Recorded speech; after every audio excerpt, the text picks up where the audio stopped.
પ્રસ્તુત છે વિધાનસભાની આજની કાર્યવાહીની સમીક્ષા. લેખક છે નયના દોશી.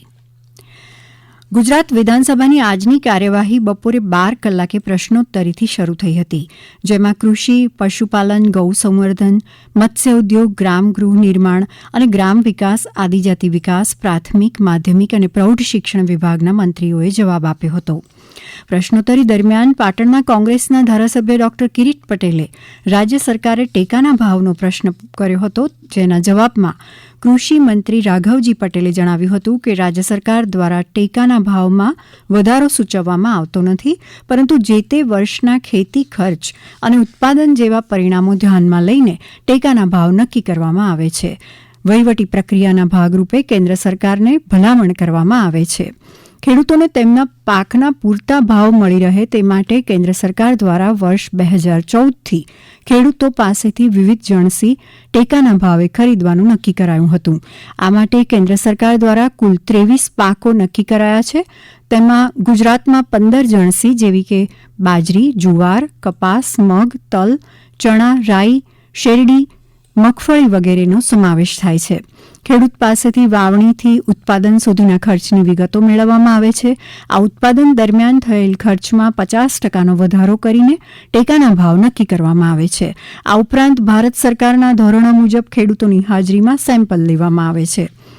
જામજોધપુરના ધારાસભ્ય હેમંત આહિરે જામનગર અને દેવભૂમિ દ્વારકા જિલ્લામાં ખાનગી શાળાઓમાં વસૂલવામાં આવતી ફીનો સવાલ ઉઠાવ્યો હતો, જેના જવાબમાં શિક્ષણ મંત્રી કુબેર ડિંડોરે જણાવ્યું હતું કે છેલ્લા 2 વર્ષમાં ખાનગી શાળાઓ દ્વારા ફી રેગ્યુલેટરી કમિટીના હુકમોનું ઉલ્લંઘન કરીને વધુ ફી ઉઘરાવવામાં આવતી હોવાની જામનગર જિલ્લામાં એક ફરિયાદ અને દેવભૂમિ દ્વારકા જિલ્લામાં એક પણ ફરિયાદ મળેલ નથી. જે અંતર્ગત રાજ્ય સરકાર દ્વારા જામનગર જિલ્લાની શાળાને ગુજરાત સ્વનિર્ભર શાળા ફી અધિનિયમ 2017ની કલમ 14(1) મુજબ 2,50,000 રૂપિયાનો દંડ કરાયો છે.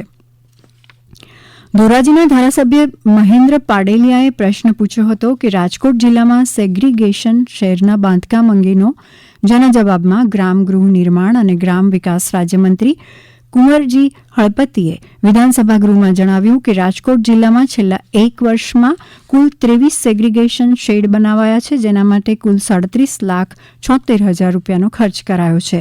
પ્રશ્નોત્તરી બાદ જાહેર સાહસો માટેની સમિતિનો 5મો અહેવાલ સમિતિના પ્રમુખ ગણપતસિંહ વસાવાએ ગૃહમાં રજૂ કર્યો હતો. ઉદ્યોગ અને ખાણ ખનીજ વિભાગ, રમતગમત, યુવા સેવા, સાંસ્કૃતિક પ્રવૃત્તિઓ વિભાગ અને ક્લાઇમેટ ચેન્જ વિભાગની બજેટ પરની માંગણીઓ પર ચર્ચા કરાઈ હતી, જેમાં કોંગ્રેસના ધારાસભ્યોએ કાપ દરખાસ્ત રજૂ કરી હતી, પરંતુ કાપ દરખાસ્ત પર બોલવાના સમયે એક પણ ધારાસભ્ય હાજર રહ્યા ન હતા.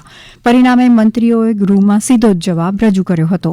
પ્રદૂષણ મુક્ત ગુજરાતના નિર્માણ માટે રાજ્ય સરકારનો મક્કમ નિર્ધાર સાથે ગ્લોબલ વોર્મિંગ અને ક્લાઇમેટ ચેન્જ સામેના પડકારોને પહોંચી વળવા તથા ઇકો ફ્રેન્ડલી દેશના નિર્માણ માટે આપણે સૌ સહિયારા પ્રયાસો કરીએ તેમ મંત્રી મુળુભાઈ બૈરાએ ગૃહમાં જણાવ્યું હતું.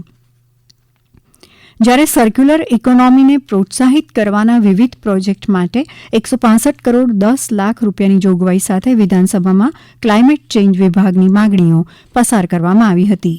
વિધાનસભા ખાતે ક્લાઇમેટ ચેન્જ વિભાગની માંગણીઓ રજૂ કરતા મંત્રીએ જણાવ્યું હતું કે તત્કાલીન મુખ્યમંત્રી અને હાલના પ્રધાનમંત્રી નરેન્દ્ર મોદીના દૂરંદેશી અભિગમથી વર્ષ 2009માં ગુજરાતમાં ક્લાઇમેટ ચેન્જ માટે એક અલાયદા વિભાગની સ્થાપના કરીને માત્ર ભારત દેશમાં જ નહીં પરંતુ સમગ્ર એશિયા ખંડમાં ક્લાઇમેટ ચેન્જ વિભાગ ગુજરાતમાં શરૂ કરી દેશ અને દુનિયાને નવી દિશા આપી હતી, જેને મુખ્યમંત્રી ભૂપેન્દ્ર પટેલ સુપેરે આગળ વધારી રહ્યા છે.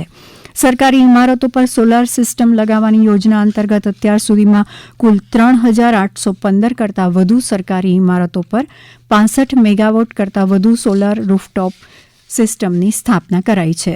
વર્ષ 2025-26માં સરકારી ઇમારતો પર સોલર રૂફટોપ સ્થાપિત કરીને 14 મેગાવોટની ક્ષમતા ઊભી કરવા માટે 55 કરોડની જોગવાઈ કરી છે. વન બહારના વિસ્તારોમાં 1,143 ચોરસ કિલોમીટરના વન આવરણ વધારા સાથે ગુજરાત દેશમાં પ્રથમ સ્થાને હોવાનું વન અને પર્યાવરણ મંત્રી મુળુભાઈ બૈરાએ જણાવ્યું હતું. વનોનું સંવર્ધન અને સંરક્ષણ કરવા વન વિસ્તારમાં 49,000 હેક્ટર અને વન બહારના વિસ્તારમાં 39,000 હેક્ટરમાં વાવેતર કરવાનું આયોજન કરાયું છે. પ્રકૃતિના વિકાસ અને સંવર્ધન માટેની વન અને પર્યાવરણ વિભાગની માંગણીઓ આજે વિધાનસભા ગૃહમાં પસાર કરવામાં આવી હતી. કચ્છ વિસ્તારના ચાડવા રખાલ ખાતે હેણોત્રોગ પ્રજાતિના સંરક્ષણ અને સંવર્ધન માટે કેપ્ટિવ બ્રીડિંગ સેન્ટર અને કેર સેન્ટરની સ્થાપના માટે 5 કરોડ રૂપિયાની જોગવાઈ કરાઈ છે. મંત્રીએ કહ્યું હતું કે રાજ્યમાં લઘુ ઉદ્યોગોની સંખ્યા મહત્તમ હોઈ ઔદ્યોગિક ગંદા પાણીના નિયંત્રણ માટે માળખાકીય સુવિધાઓ પર ભાર આપવામાં આવે છે, જેમાં સંયુક્ત શુદ્ધિકરણ માળખાકીય સુવિધાઓનો સમાવેશ થાય છે. રાજ્યમાં આશરે 28 કરોડ લીટર જેટલી ક્ષમતાવાળા ઔદ્યોગિક ગંદા પાણીના સંયુક્ત શુદ્ધિકરણ પ્લાન્ટ આવેલા છે. ગુજરાતની મુખ્ય નદીઓ જેવી કે નર્મદા, તાપી, અંબિકા, પૂર્ણા નદીના મુખ વિસ્તારોના સંશોધન અને મોનિટરિંગની કામગીરી વર્ષ 2025-26 દરમિયાન હાથ ધરવામાં આવશે. આ ઉપરાંત રાજ્યમાં પર્યાવરણના રક્ષણ અને સંરક્ષણના ઉદ્દેશ સિદ્ધ કરવા માટે ગેમી દ્વારા મહત્વપૂર્ણ કામગીરી કરવામાં આવી રહી છે. પ્રકૃતિના વિકાસ અને સંવર્ધન માટેની વન અને પર્યાવરણ વિભાગની માંગણીઓ આજે વિધાનસભા ગૃહમાં પસાર કરવામાં આવી હતી. રાજ્યમાં ધાર્મિક, સાંસ્કૃતિક અને ઐતિહાસિક સ્થળોને વધુને વધુ વિકસાવીને ગુજરાતને વૈશ્વિક પ્રવાસન ડેસ્ટિનેશન તરીકે ઓળખ આપવાની રાજ્ય સરકારની નેમ છે, તેમ પ્રવાસન મંત્રી મુળુભાઈ બેરાએ જણાવ્યું હતું.